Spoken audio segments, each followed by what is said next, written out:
يسعك الفضاء الرحيم الفسيح فبالله كم تستطيع.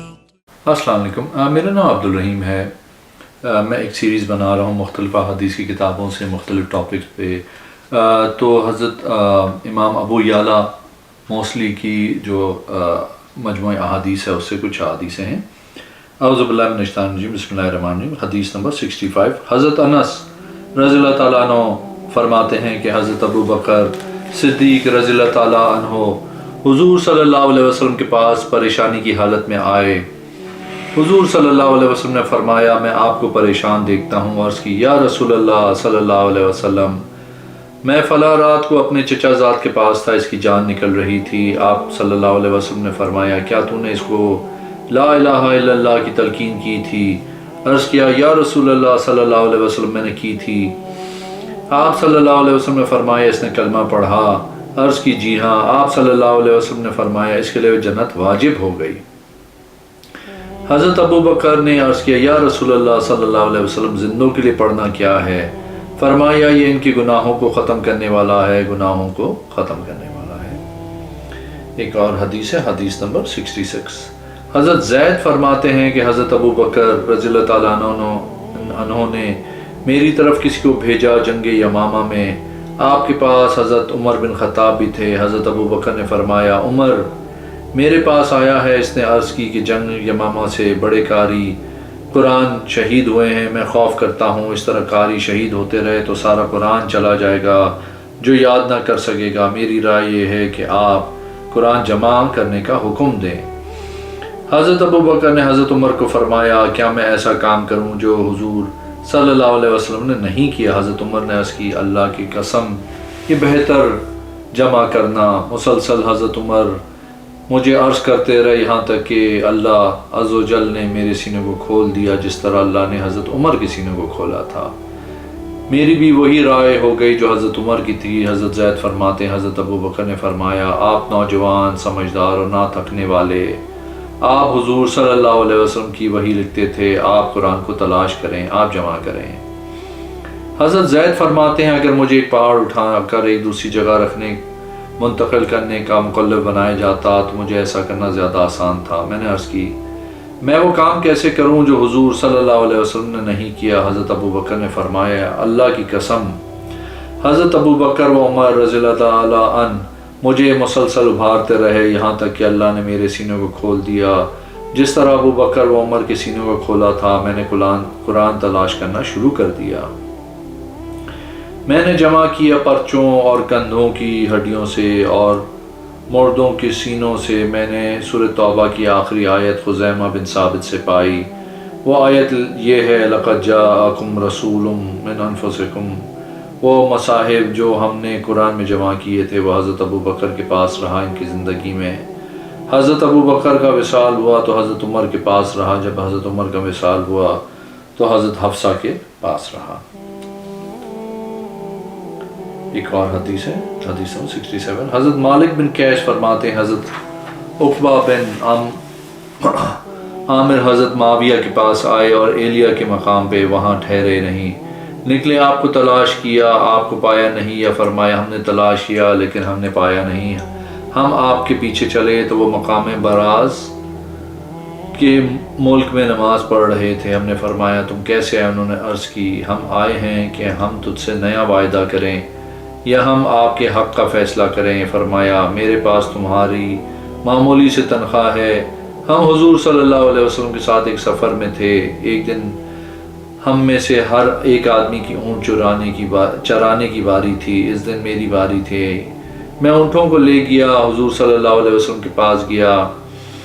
آپ صلی اللہ علیہ وسلم کے ارد گرد آپ صلی اللہ علیہ وسلم کے صحابہ تھے. آپ صلی اللہ علیہ وسلم گفتگو کر رہے تھے.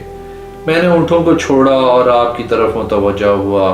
میں آپ صلی اللہ علیہ وسلم کے پاس پہنچا تو آپ صلی اللہ علیہ وسلم فرما رہے تھے جس نے وضو کیا اچھا وضو کیا پھر 2 رکعت نفل ادا کی، ان دونوں کے ساتھ اللہ تعالیٰ کی رضا تلاش کی تو اللہ عز و جل اس کے پہلے گناہ معاف فرما دیں گے. میں نے اللہ اکبر کہا. ایک آدمی نے میرے کندھے پہ ہاتھ مارا. میں نے دیکھا تو ابو بکر تھے، فرمایا اے ابن عامر، جو اس سے پہلے والی بات تھی اس سے بھی وہ افضل ہے۔ میں نے عرض کی کیا فرمایا؟ حضور صلی اللہ علیہ وسلم نے فرمایا جس نے لا الہ الا اللہ کی دل اور زبان سے گواہی دی وہ جنت کے جس دروازے سے داخل ہوگا اس کو اجازت ہے۔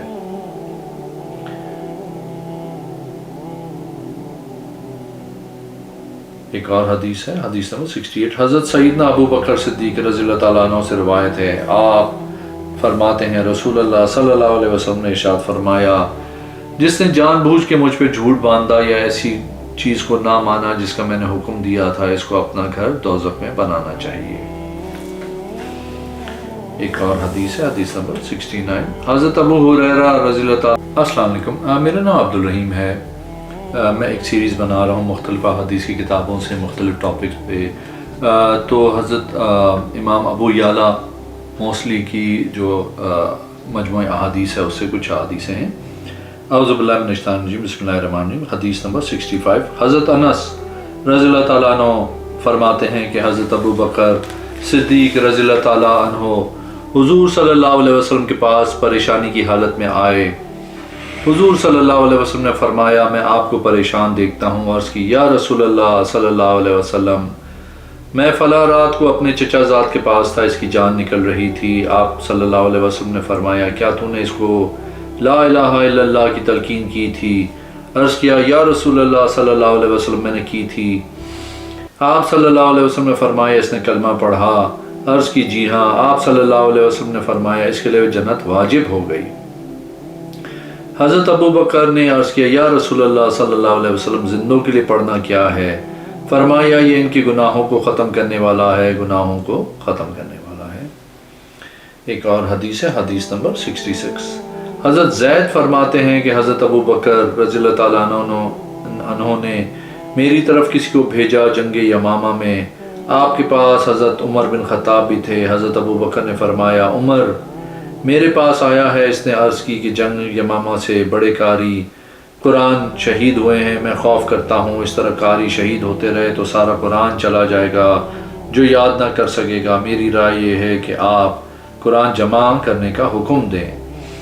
حضرت ابو بکر نے حضرت عمر کو فرمایا کیا میں ایسا کام کروں جو حضور صلی اللہ علیہ وسلم نے نہیں کیا؟ حضرت عمر نے عرض کی اللہ کی قسم یہ بہتر جمع کرنا۔ مسلسل حضرت عمر مجھے عرض کرتے رہے یہاں تک کہ اللہ عز و جل نے میرے سینے کو کھول دیا جس طرح اللہ نے حضرت عمر کے سینے کو کھولا تھا۔ میری بھی وہی رائے ہو گئی جو حضرت عمر کی تھی۔ حضرت زید فرماتے ہیں حضرت ابو بکر نے فرمایا آپ نوجوان سمجھدار اور نہ تھکنے والے، آپ حضور صلی اللہ علیہ وسلم کی وحی لکھتے تھے، آپ قرآن کو تلاش کریں، آپ جمع کریں۔ حضرت زید فرماتے ہیں اگر مجھے ایک پہاڑ اٹھا کر ایک دوسری جگہ رکھنے منتقل کرنے کا مکلف بنایا جاتا تو مجھے ایسا کرنا زیادہ آسان تھا۔ میں نے عرض کی میں وہ کام کیسے کروں جو حضور صلی اللہ علیہ وسلم نے نہیں کیا؟ حضرت ابو بکر نے فرمایا اللہ کی قسم حضرت ابو بکر و عمر رضی اللہ تعالیٰ عنہ مجھے مسلسل ابھارتے رہے یہاں تک کہ اللہ نے میرے سینوں کو کھول دیا جس طرح ابو بکر و عمر کے سینوں کو کھولا تھا۔ میں نے قرآن تلاش کرنا شروع کر دیا۔ میں نے جمع کیا پرچوں اور کندھوں کی ہڈیوں سے اور مردوں کے سینوں سے۔ میں نے سورہ توبہ کی آخری آیت خزیمہ بن ثابت سے پائی۔ وہ آیت یہ ہے لقد جاءکم رسول من انفسکم۔ وہ مصاحب جو ہم نے قرآن میں جمع کیے تھے وہ حضرت ابو بکر کے پاس رہا ان کی زندگی میں۔ حضرت ابو بکر کا وصال ہوا تو حضرت عمر کے پاس رہا، جب حضرت عمر کا وصال ہوا تو حضرت حفصہ کے پاس رہا۔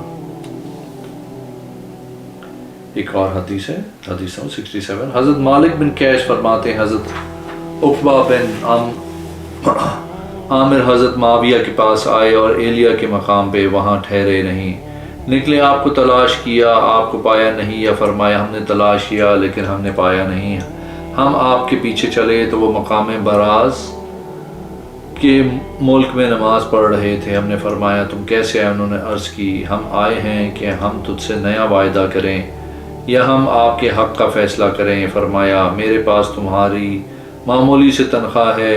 ہم حضور صلی اللہ علیہ وسلم کے ساتھ ایک سفر میں تھے، ایک دن ہم میں سے ہر ایک آدمی کی اونٹ چرانے کی باری تھی، اس دن میری باری تھی۔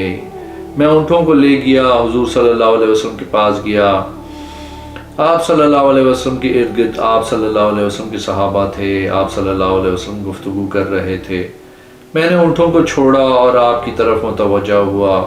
میں آپ صلی اللہ علیہ وسلم کے پاس پہنچا تو آپ صلی اللہ علیہ وسلم فرما رہے تھے، جس نے وضو کیا، اچھا وضو کیا، پھر 2 رکعت نفل ادا کی، ان دونوں کے ساتھ اللہ تعالیٰ کی رضا تلاش کی تو اللہ عز و جل اس کے پہلے گناہ معاف فرما دیں گے۔ میں نے اللہ اکبر کہا، ایک آدمی نے میرے کندھے پہ ہاتھ مارا، میں نے دیکھا تو ابو بکر تھے۔ فرمایا، اے ابن عامر، جو اس سے پہلے والی بات تھی اس سے بھی وہ افضل ہے۔ میں نے عرض کی، کیا فرمایا؟ حضور صلی اللہ علیہ وسلم نے فرمایا، جس نے لا الہ الا اللہ کی دل اور زبان سے گواہی دی، وہ جنت کے جس دروازے سے داخل ہوگا اس کو اجازت ہے۔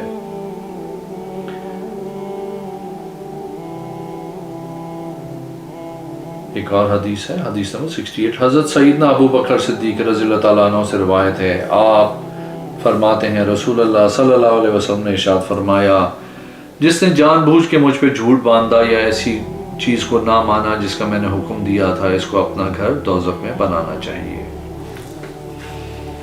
ایک اور حدیث ہے، حدیث نمبر 69۔ حضرت ابو ہریرہ رضی اللہ تعالیٰ عنہ بیان کرتے ہیں کہ حضرت سیدنا ابو بکر صدیق رضی اللہ تعالیٰ عنہ رسول پاک صلی اللہ علیہ وسلم کے منبر پہ کھڑے تھے۔ حضرت ابو بکر رضی اللہ تعالیٰ عنہ نے فرمایا، آپ کو معلوم ہے تمہارے نبی کریم صلی اللہ علیہ وسلم گزشتہ سال اسی جگہ پہ کھڑے تھے، پھر آپ کی آنکھوں سے آنسو جاری ہو گئے۔ پھر دوبارہ فرمایا، پھر آپ کی آنکھوں سے آنسو جاری ہو گئے۔ پھر اسی بات کو دہرایا، پھر آپ کی آنکھوں سے آنسو جاری ہو گئے۔ پھر فرمایا، لوگوں کو اس دنیا میں عفو و عافیت سے بڑھ کے کوئی شے نہیں دی گئی، دونوں اللہ سے مانگو۔ ایک اور حدیث ہے، حدیث نمبر 70۔ حضرت ام مومنین رضی اللہ تعالیٰ عنہا یا حضرت اسماء رضی اللہ تعالیٰ عنہا سے روایت ہے، آپ رضی اللہ تعالیٰ عنہ فرماتی ہیں کہ سیدنا ابو بکر صدیق رضی اللہ تعالیٰ عنہ منبر پہ کھڑے ہوئے خطاب دیا، اللہ کی حمد و ثنا کے بعد فرمایا، حضور صلی اللہ علیہ وسلم پچھلے سال اسی منبر پہ اسی جگہ اسی ماہ کھڑے ہوئے۔ پھر حضرت ابو بکر رو پڑے، اس کے بعد فرمایا، اللہ عز و جل سے عفو و عافیت مانگو۔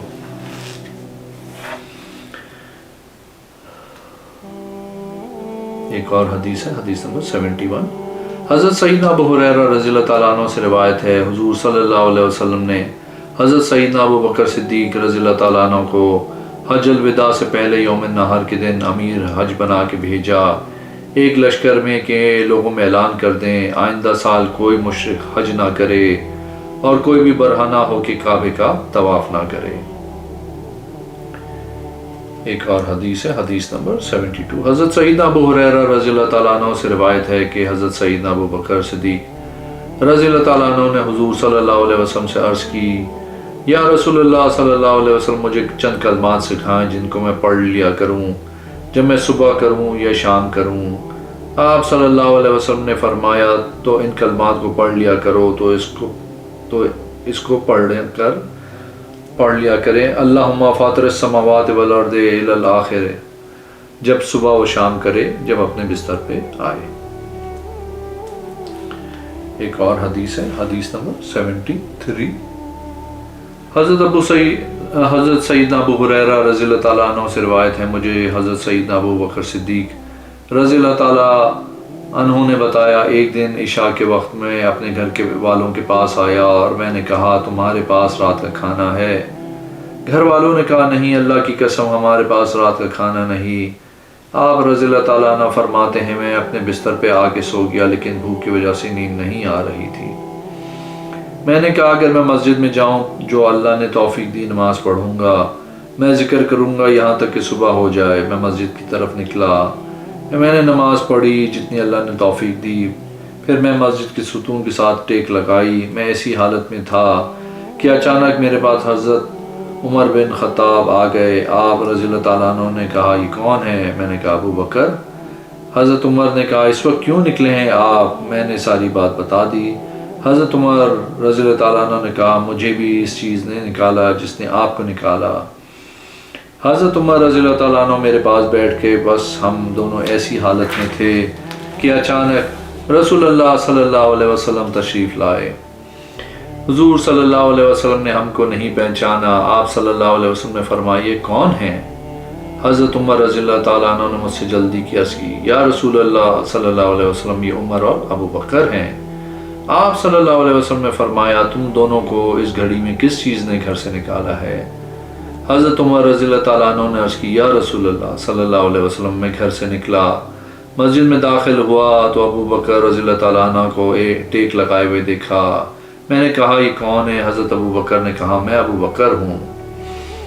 میں نے عرض کی اس گھڑی کس چیز نے آپ کو نکالا؟ آپ کو حضرت ابو بکر نے ساری بات بتلائی جو تھی۔ میں نے کہا اللہ کی قسم جس چیز نے آپ رضی اللہ تعالیٰ عنہ کو نکالا اسی چیز نے مجھے بھی نکالا۔ نبی کریم صلی اللہ علیہ وسلم نے فرمایا اللہ کی قسم مجھے بھی اسی چیز نے نکالا جس نے آپ دونوں کو نکالا۔ چلو واقفی ابو حسیم بن التحان کے پاس، یقیناً ہم اس کے پاس کوئی چیز پائیں گے جو ہم کھا لیں گے۔ بس ہم نکلے اور ہم چلے اور ہم اس کی دیوار کے پاس پہنچے۔ چاندنی رات تھی، ہم نے دروازہ کھٹکھٹایا۔ اس کی بیوی نے کہا کون ہے؟ حضرت عمر رضی اللہ تعالیٰ عنہ نے کہا یہ رسول پاک صلی اللہ علیہ وسلم اور ابو بکر و عمر رضی اللہ تعالیٰ عنہ ہیں، ہمارے لیے دروازہ کھول دیا گیا۔ ہم اندر داخل ہوئے۔ رسول پاک صلی اللہ علیہ وسلم نے فرمایا تمہارا شوہر کہاں ہے؟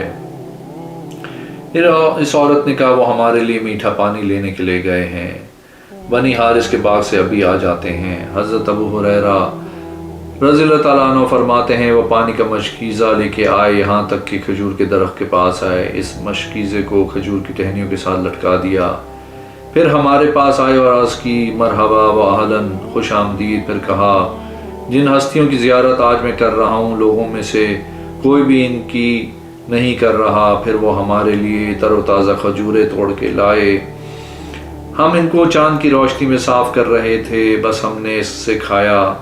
پھر اس نے چھری پکڑی اور بکری کو ذبح کرنے لگے۔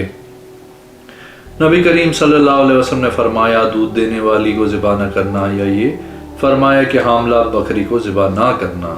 اس نے ایک بکری کو ذبح کیا اور گوشت کیا، اور اس نے اپنی بیوی سے کہا ان کو پکا اور روٹیاں بھی پکا۔ انہوں نے گوشت کے ٹکڑے کر کے ہانڈی میں ڈالے اور ان کے نیچے آگ لگائی یہاں تک کہ گوشت اور روٹیاں پک گئیں۔ پھر انہوں نے روٹی کے ٹکڑے کیے، اس کے اوپر گوشت اور گوشت کا شوربہ ڈالا، پھر وہ ہمارے پاس لائے اور ہمارے سامنے رکھ دیا۔ بس ہم نے کھایا یہاں تک کہ سیر ہو گئے۔ پھر مشکیزے کی طرف گئے، وہ ہوا کی وجہ سے ٹھنڈا ہو گیا تھا۔ پانی کو برتن میں ڈالا، پھر رسول پاک صلی اللہ علیہ وسلم کو دیا۔ آپ صلی اللہ علیہ وسلم نے پیا، پھر حضرت ابو بکر صدیق رضی اللہ تعالیٰ عنہ کو دیا، انہوں نے پیا۔ پھر عمر رضی اللہ تعالیٰ عنہ کو دیا، انہوں نے پیا۔ پھر نبی کریم صلی اللہ علیہ وسلم نے فرمایا تمام تعریفیں اللہ کے لیے ہیں، ہم جب نکلے تھے تو بھوکے تھے، جب واپس جانے لگے تو سیر ہو گئے ہیں۔ پھر فرمایا قیامت کے دن اللہ پاک ضرور بضرور تم سے ان نعمتوں کے متعلق پوچھے گا۔ پھر آپ صلی اللہ علیہ وسلم نے واقفی سے کہا کیا تمہارے خادم ہیں جو تمہیں پانی پلائے؟ عرض کی یا رسول اللہ صلی اللہ علیہ وسلم نہیں۔ پھر آپ صلی اللہ علیہ وسلم نے فرمایا جب ہمارے پاس قیدی آئیں تو ہمارے پاس آنا، ہم ایک خادم دیں گے۔ تھوڑی ہی دیر ٹھہرے تھے کہ آپ صلی اللہ علیہ وسلم کے پاس قیدی آئے، حضرت واقفی آئے۔ آپ صلی اللہ علیہ وسلم نے فرمایا کس غرض کے لیے آئے ہو؟ عرض کی یا رسول اللہ صلی اللہ علیہ وسلم اس وعدے کے پیش نظر جو آپ صلی اللہ علیہ وسلم نے مجھ سے کیا تھا۔ آپ صلی اللہ علیہ وسلم نے فرمایا یہ قیدی ہیں، اٹھیے، جن کو اختیار کرنا ہے اختیار کر لیجئے۔ حضرت واقفی نے عرض کی یا رسول اللہ صلی اللہ علیہ وسلم آپ میرے لیے پسند کریں۔ آپ صلی اللہ علیہ وسلم نے فرمایا اس غلام کو پکڑ، اس کے ساتھ اچھا سلوک کرنا۔ راوی حدیث فرماتے ہیں انہوں نے غلام لیا اور اس کو اپنی بیوی کے پاس لے گئے۔ اہلیہ نے کہا یہ کیا ہے؟ فرماتے ہیں میں نے سارا قصہ بیان کیا۔ بیوی نے کہا تو نے کوئی بات کہی تھی؟ میں نے کہا ہاں، میں نے رسول اللہ صلی اللہ علیہ وسلم سے عرض کی تھی آپ جس غلام کو پسند فرمائے۔ بیوی نے کہا تو نے اس کے ساتھ اچھا سلوک کرنا ہے۔ انہوں نے کہا احسان کیا ہے. بیوی نے کہا تو اس کو آزاد کرتے. انہوں نے کہا میں نے اللہ کی رضا کے لیے اس کو آزاد کر دیا. ایک اور حدیث نمبر 74. حضرت ابی برزہ رضی اللہ تعالیٰ عنہ سے روایت ہے ہم حضرت ابو بکر صدیق رضی اللہ تعالیٰ عنہ کے ساتھ کسی کام میں مشغول تھے. آپ کو مسلمانوں میں سے ایک شخص پہ غصہ آیا, بہت سخت غصہ آیا. جب میں نے آپ رضی اللہ تعالیٰ عنہ کی یہ حالت دیکھی میں نے عرض کی اے رسول پاک صلی اللہ علیہ وسلم کے خلیفہ میں اس کی گردن نہ اڑا دوں. جب میں نے قتل کا ذکر کیا تو آپ رضی اللہ تعالیٰ عنہ نے گفتگو کو تبدیل کر دیا اور کوئی اور گفتگو کرنے لگے. جب ہم جدا ہو گئے تو آپ رضی اللہ تعالیٰ عنہ نے اس کے بعد مجھے اپنی طرف بلوایا اور فرمایا اے ابو برزہ تم نے کیا کہا تھا؟ میں نے کہا میں بھول گیا ہوں جو میں نے کہا تھا, مجھے یاد کرا دیجئے. آپ رضی اللہ تعالیٰ عنہ نے فرمایا جو تو نے کہا تجھے یاد نہیں؟ میں نے کہا اللہ کی قسم مجھے یاد نہیں. آپ رضی اللہ تعالیٰ عنہ نے فرمایا مجھے بتاؤ جس وقت تو نے مجھے ایک آدمی پہ غصہ کرتے دیکھا تھا تو نے کہا تھا اے رسول اللہ صلی اللہ علیہ وسلم کے خلیفہ رضی اللہ تعالیٰ عنہ میں اس کی گردن اڑا دوں, کیا یاد آیا؟ تو انہوں نے کہا ایسا یقیناً کرنے والا تھا. میں نے کہا جی ہاں اللہ کی قسم. آپ رضی اللہ تعالیٰ عنہ مجھے حکم فرمائے میں ایسا کر دوں. آپ رضی اللہ تعالیٰ عنہ نے فرمایا تیری بربادی اللہ کی قسم حضور سرور کونین صلی اللہ علیہ وسلم کے بعد یہ کسی کے لیے جائز نہیں ہے. اگر آپ نے میرے چینل کو اب تک سبسکرائب نہیں کیا تو پلیز کیجئے, اس ویڈیو کو لائک کیجئے. اگلی ویڈیو میں انشاءاللہ حاضر ہوں گا. اللہ حافظ.